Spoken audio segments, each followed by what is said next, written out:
Oke, jadi materi yang ketiga itu berkaitan dengan etika dalam dunia digital ya. Ini udah em, kalian lakukan ya. Saya dengar suara saya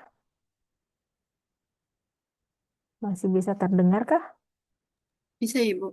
Unstable nih saya. Ini tadi agak Nah, jadi tujuan pembelajarannya mampu memahami agak ngelek ya, mampu memahami etika di dalam bisnis di era 4.0 ya. Kita lihat.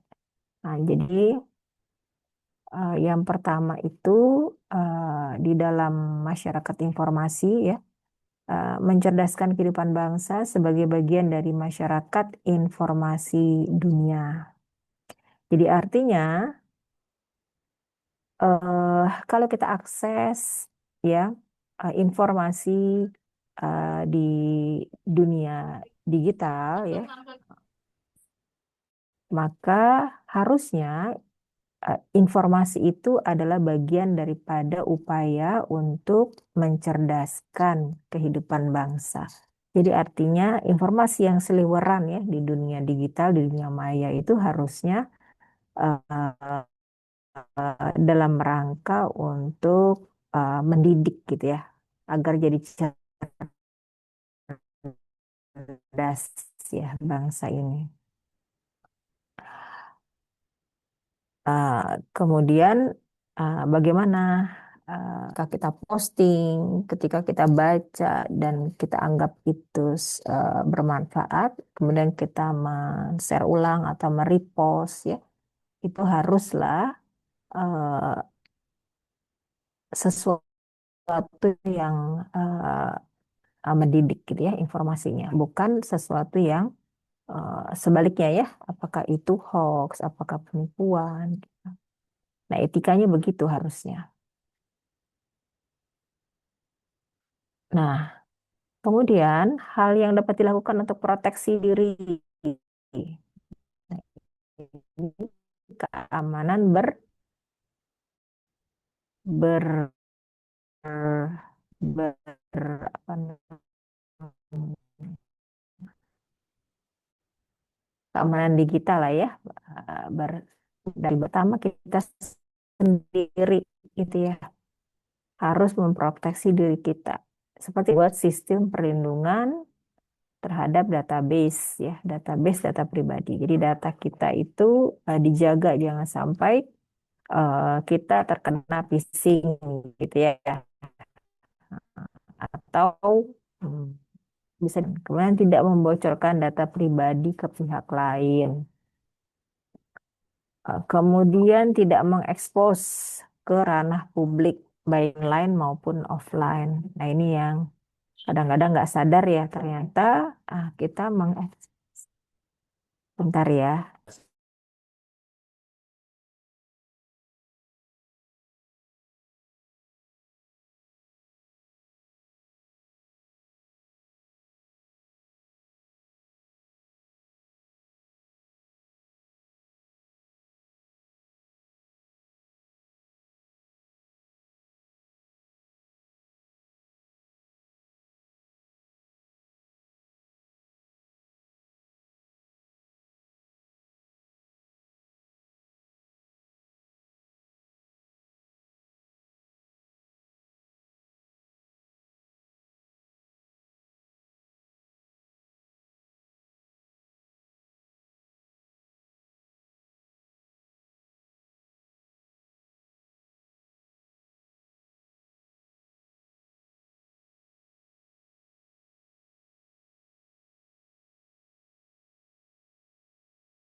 lanjut ya.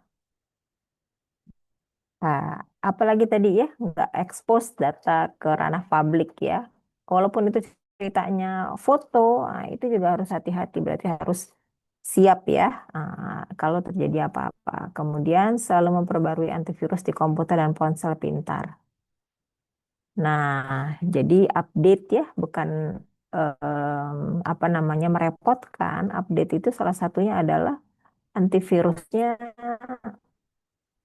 diupdate juga gitu. Karena kita beli hardware sekarang itu biasanya plus si ponsel makin mahal makin terjamin. Nah, jadi sekarang kalau kita ada panggilan luar itu ya seringkali itu di handphonenya sudah include hati-hati spam, dugaan spam atau dugaan apa namanya debt collector gitu. Ya, ternyata seperti itu. Kemudian apa yang dilakukan lagi? Mengedukasi seluruh pihak tentang perlindungan data pribadi. Ya, karena ya kita juga terkait dengan orang lain. Kita paham belum tentu orang lain paham. Makanya perlu semua orang juga paham bahwasanya data pribadi itu penting untuk dilindungi. Gitu ya. Contohnya apa sih yang masuk data pribadi? Nomor ponsel, nomor rekening, tanggal lahir, alamat, ya, nama orang tua, riwayat kesehatan. Nah, itu pribadi. Nah, itu yang nggak boleh di-share. Nah, ini ada kode etiknya. Kalau misalkan di UNJ, nomor telepon dosen boleh nggak dibagi-bagi? Ya, dalam dunia pendidikan ya, kalau di UNJ nggak apa-apa gitu ya, karena memang kebiasaannya begitu. Karena terkait dengan mahasiswa itu di tempat belum, jadi nomor telepon ya di kampus lain itu privacy gitu, tidak boleh. Nah, bahkan kolega misalkan pengajar ya, dosen itu ada kode etiknya, tidak boleh diberikan, jadi harus izin. Jadi memang ini agak beda ya setiap kampus. Nah, walaupun di UNJ ini agak-agak longgar gitu ya, boleh selama itu berkaitan dengan pendidikan pengajaran, tapi tetap mahasiswa harus menjaga eh, apa namanya, melindungi ya data dari orang lain. Oh, jadi kita harus menjaga keamanan dari HP kita gitu ya, jangan sampai dibajak orang, akhirnya data orang yang ada di kontakan kita eh, terkena tidak aman gitu ya. Nah, kemudian apalagi yang introspeksi, proteksi ya, introspeksi, proteksi diri. Yang kedua, keamanan ketika daring. Nah, contoh keamanan daring, keamanan dalam menyimpan data-data, gitu ya, data dokumen, foto dan sejenisnya secara daring ini melakukan transaksi perbankan. Kayak apa contohnya nih? Ya, misal tidak menggunakan WiFi publik ya ketika melakukan transaksi perbankan. Kemudian keamanan saat jual beli ya. Nah, makanya kenapa itu marketplace jauh lebih diminati daripada web ya. Nah, yang berbasis web jualan ya. Karena itu dia tadi keamanan. Kemudian yang ketiga, privasi individu. Nah, apa contohnya? Tidak mengekspos ideologi atau keyakinan, menutupi riwayat keluarga, menolak untuk mengekspos bagian tubuh tertentu, merahasiakan rekam medis. Nah, ini relatif ya. Orang ini kan kadang-kadang hmm, privasi itu kadarnya beda-beda gitu ya. Ada yang mengekspos untuk minta doa gitu ya. Ada yang mengekspos agar apa ada tali kasih gitu ya. Nah, Kalau ideologi atau keyakinan, bisa jadi itu bagian daripada mencerdaskan kehidupan bangsa gitu tadi ya, yang bagian awal. Jadi ini relatif ya di bagian privasi individunya. Jadi artinya memang individu itu privasinya eh, relatif daripada pandangan individu tersebut. Nah, tapi yang secara krusial tadi ya, ketika kita expose, maka konsekuensinya harus kita ketahui. Yang kedua, apalagi tujuannya, mengembangkan perdagangan dan perekonomian nasional dalam rangka meningkatkan kesejahteraan masyarakat, gitu ya. Jadi eh, apa namanya dunia digital ya, itu bisa dimanfaatkan untuk meningkatkan kesejahteraan. Ini yang penting. Ini mau nggak mau ya pembeli dan penjual beralih ya dari yang sebelumnya belum menggunakan perangkat dunia maya ya sekarang mau nggak mau harus beralih. Dari sudut penjual, perusahaan bisa menjangkau pasar yang lebih luas ya karena pembelinya tidak hanya di satu tempat ataupun di waktu tertentu. Tutup penjualnya, pembelinya nggak ya gitu ya bisa tetap melihat barangnya di toko tersebut. Kemudian perusahaan tidak perlu membuka cabang distribusi. Langsung perusahaannya, langsung pabriknya ya bisa langsung jualan.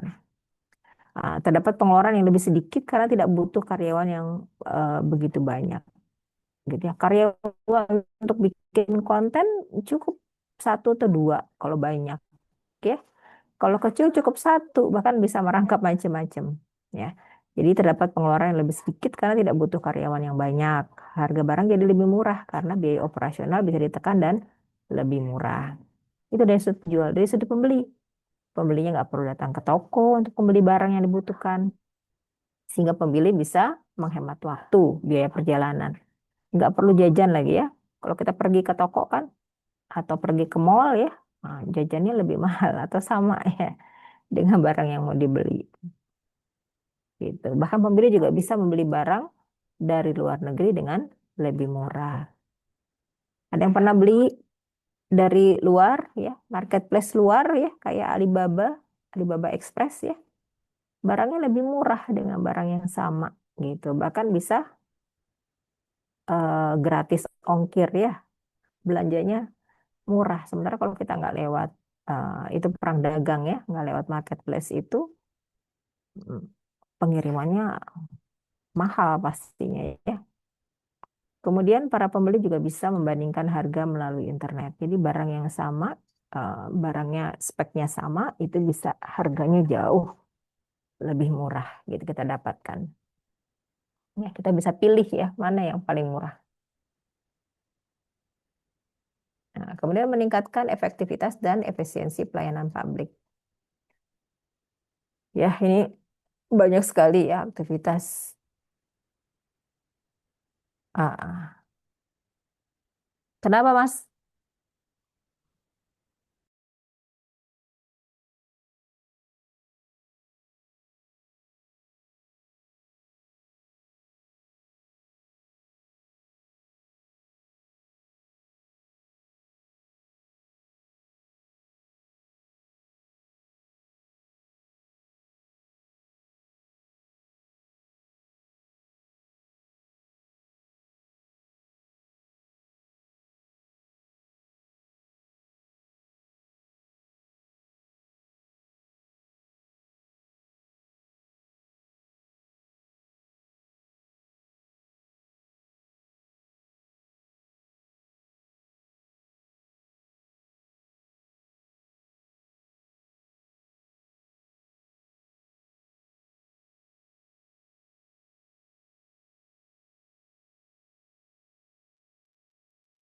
Ya, jadi ini program pemerintah. Nah, ini ya memang mungkin karena kita prasangka baik aja ya dengan pemerintah karena peduli kan udah ganti ya. Apalagi namanya apa ya sekarang satu sehat apa apa ya. Nah, ini jadi belum stabil gitu ya, dan jadi mobile JKN apalagi ya. Jadi kalau yang suka apa, berinteraksi dengan pemerintah ya, pelayanan pemerintah pasti BMKG kayaknya sama ya. Yang ini yang dari KI ya, ini yang agak beda-beda ya. Intinya memang pemerintah membuat sistem yang tumbuh ya, yang bisa bermanfaat bagi masyarakat dan memudahkan gitu. Kemudian yang keempat, membuka kesempatan seluas-luasnya kepada setiap orang untuk memajukan pemikiran dan kemampuan di bidang penggunaan dan pemanfaatan teknologi informasi seoptimal mungkin dan bertanggung jawab. Ya, jadi orang bisa menggunakan, ya bisa berekspresi, ya menggunakan mungkin gitu. Nah, ini boleh, tapi kemudian ada regulasinya ya, yang orang walaupun eh, bebas, tapi harus dia terikat dengan aturan yang berlaku. Kemudian apalagi ada hak kekayaan intelektual. Ya harus diperhatikan karya-karya, misalkan kita ambil ini ya, gambar-gambar dari internet itu ada yang punya eh, hak cipta gitu ya. Nah, itu harus dihormati ya. Kita harus cantumkan sumbernya dari mana. Aktivisme, aktivitas maksudnya ya, aktivitas sosial, eh, bebas ya beraktivitas ya, berteman, nah, tapi tetap bertanggung jawab. Bisa untuk kewirausahaan ya tadi ya, menjual ya, boleh, nggak harus masuk ke marketplace ya, bisa pakai Facebook contohnya. Di masyarakat mana tuh namanya, Pulau Tidung ya. Pulau Tidung itu di mana? Pulau Seribu ya.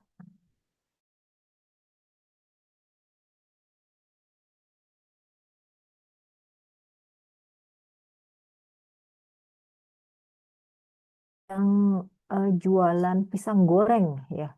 Itu siapa yang mau order? Nah, langsung cepat itu. Padahal dari mereka ke mereka. Satu pulau kecil ya.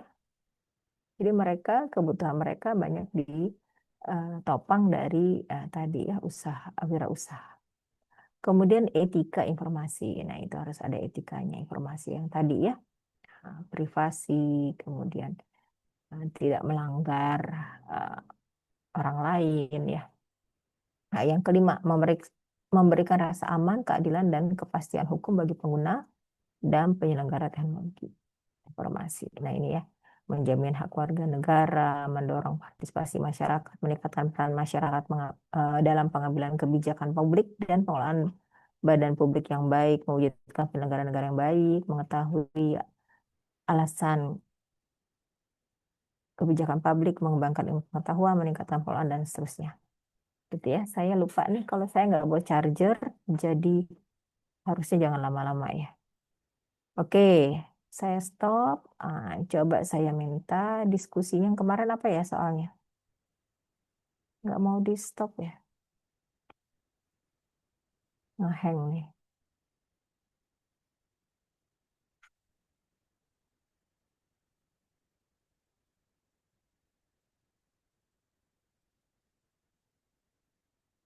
Suara saya masuk-masuk nggak ya?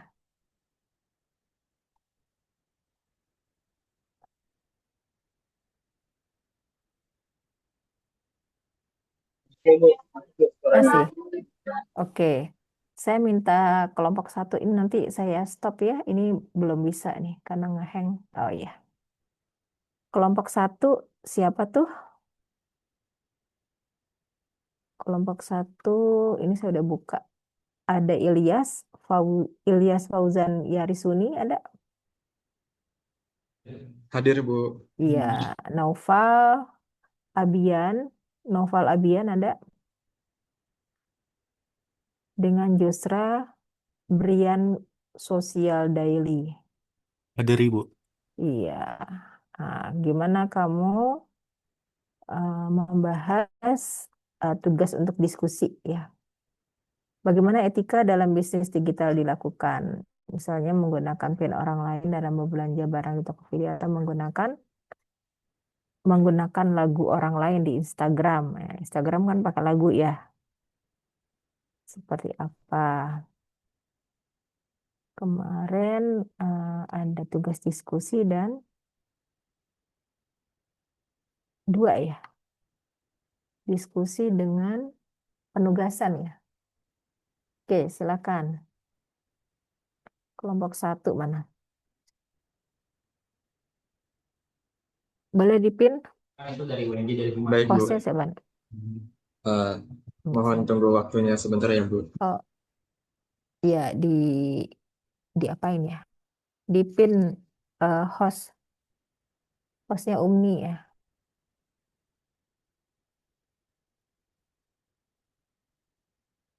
3 orang tadi, Umni, tolong dipin. Sudah, Ibu. Udah, kok nggak nongol ya?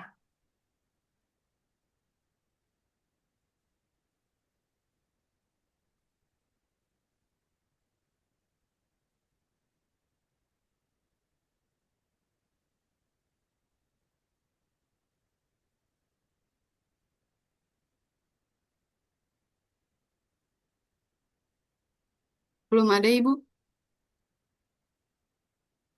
Temanmu belum ada.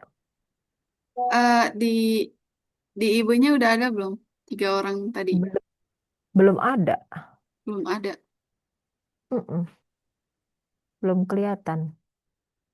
Pinannya udah muncul belum? Yang lainnya?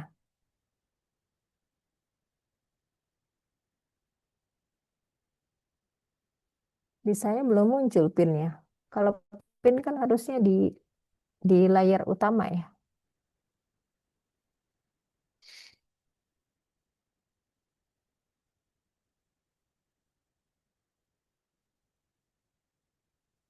Tuh nggak ada yang kamu pin tuh. Sebentar, Ibu. Elias Noval Jostra.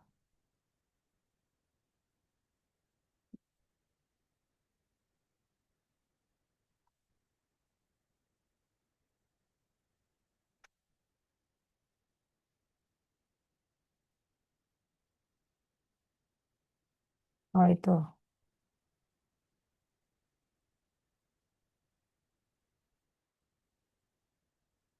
Elias teman sendiri.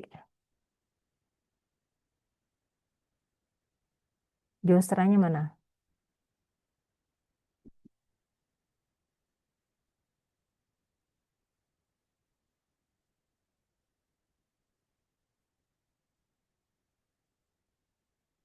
Novelnya ada nggak? Eh, di Ibu siapa? Cuman ada Jostra. Eliasnya nggak ada malah. Sebentar ya, Ibu.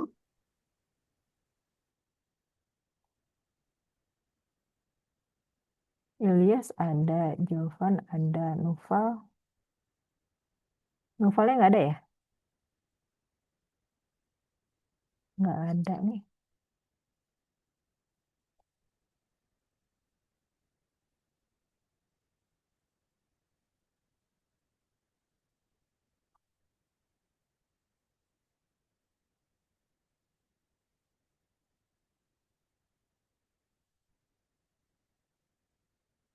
Novel sama Noval sama nggak? Muhammad Noval Abian. Tapi sama nih.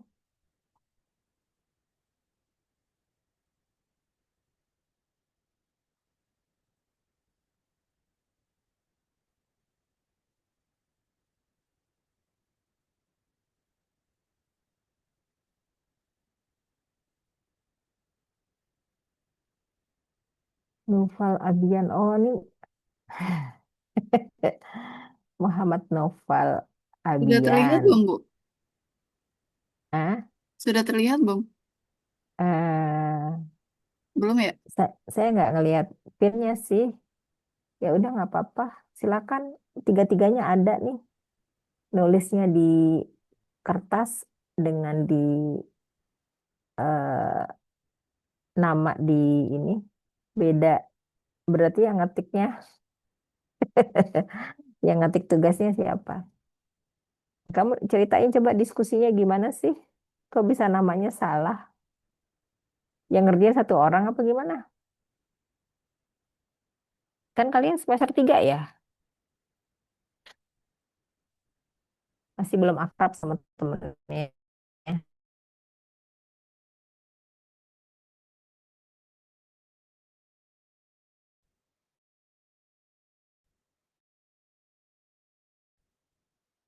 Silakan Noval. Eh, di share.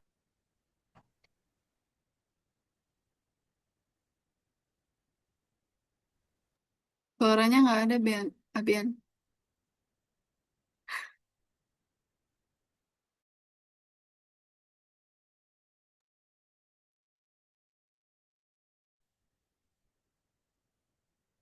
Masih di mute.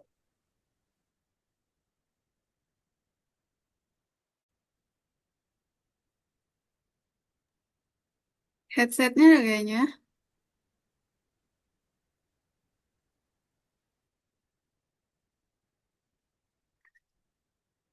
Lagi gimana ya? Udah. Bisa, bisa, bisa, bisa, bisa, bisa. Alhamdulillah.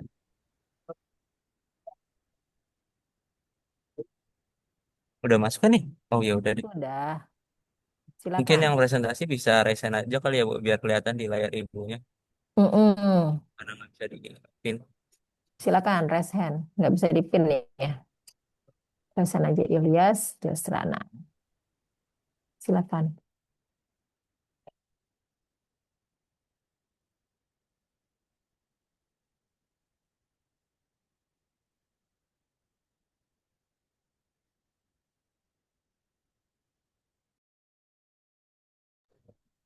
Untuk media presentasinya perlu di share screen atau kita hanya memaparkan aja, Bu? Share screen lah. Baik, izin share screen, Bu. Mm.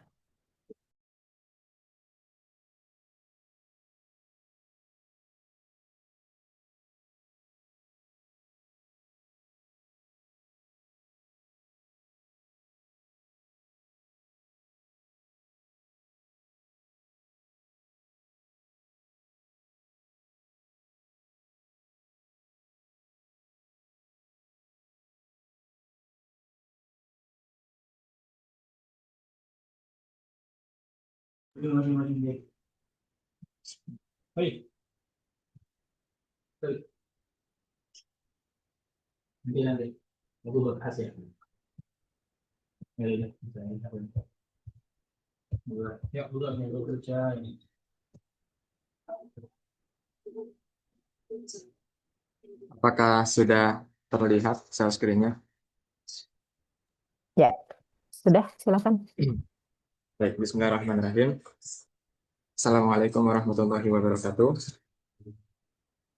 Di sini kami dari kelompok 1 ingin memaparkan hasil diskusi kami yang telah dikerjakan pada hari kemarin, yaitu terkait topik etika bisnis digital, dan media presentasi yang kami lakukan adalah dalam bentuk laporan seperti itu. Dan di sini tadi seperti izin menjawab apa yang sudah ditanyakan oleh Ibu Ria, bahwa untuk pengerjaan teknisnya bagaimana. Jadi untuk pengerjaan teknis pada saat itu kita membagi tugas, Ibu. Seperti kayak saya yang bertanggung jawab untuk di ruang diskusi dan juga uh, cara menangkal berita hoax, terus juga nanti dilanjut oleh Adian yang dia tuh mengerjakan contoh hoax dalam kehidupan sehari-hari, lalu di Jastra yang mengerjakan kesimpulannya seperti itu. Jadi kita membagi tugas dan nantinya hasilnya kita diskusikan bersama seperti itu. Nah, izin memulai daripada hasil diskusi kami yang pertama itu dari ruang diskusi. Seperti yang di soal, katakan bagaimana etika dalam bisnis digital itu dilakukan, misalnya menggunakan pin orang lain dalam berbelanja barang di Tokopedia atau penggunaan lagu orang lain di Instagram. Hasil diskusi yang telah kami tuangkan itu adalah etika dalam bisnis digital sangat penting untuk menjaga kepercayaan, keamanan, dan keadilan antara pelaku usaha maupun konsumen. Dalam dunia digital, sering muncul masalah seperti penyalahgunaan identitas, pencurian data, atau pelanggaran hak. Misalnya, penggunaan PIN orang lain untuk berbelanja di Tokopedia merupakan bentuk pelanggaran privasi dan kejujuran, sedangkan memakai lagu orang lain di Instagram tanpa izin termasuk pelanggaran hak cipta juga. Melalui diskusi ini diharapkan peserta mampu memahami bagaimana menerapkan etika dalam bisnis digital dengan menjunjung tinggi kejujuran, menghargai hak orang lain, dan mematuhi aturan yang berlaku. Jadi hasil diskusi ini telah kami sampaikan berupa eh, atas dasar sumber yang telah kami temukan juga melalui beberapa jurnal. Makanya di sini ada diksi menyatakan bahwa melalui diskusi ini diharapkan peserta mampu memahami bagaimana menerapkan etika dan lain hal seperti itu. Jadi pada dasarnya untuk di dalam etika bisnis digital itu menurut kelompok kami adalah pelanggaran yang seharusnya tidak boleh dilakukan oleh semua orang karena itu telah melanggar hak cipta orang lain. Jadi apabila kita ingin menggunakan kreativitas atau karya orang lain, kita harus berdasarkan atas izin atau persetujuan pihak terkait terlebih dahulu supaya kita bisa menggunakannya untuk kebutuhan pribadi kita gitu. Jadi kalau misalkan kita menggunakannya tanpa izin, itu akan menjadi melanggar hak cipta gitu, dan itu uh, sudah melanggar aturan seperti itu. Nah, mungkin itu saja hasil diskusi yang telah dituangkan di ruang diskusi. Selanjutnya akan dipaparkan oleh Abian tentang contoh hoax dalam kehidupan sehari-hari. Kepada Abian, dipersilakan.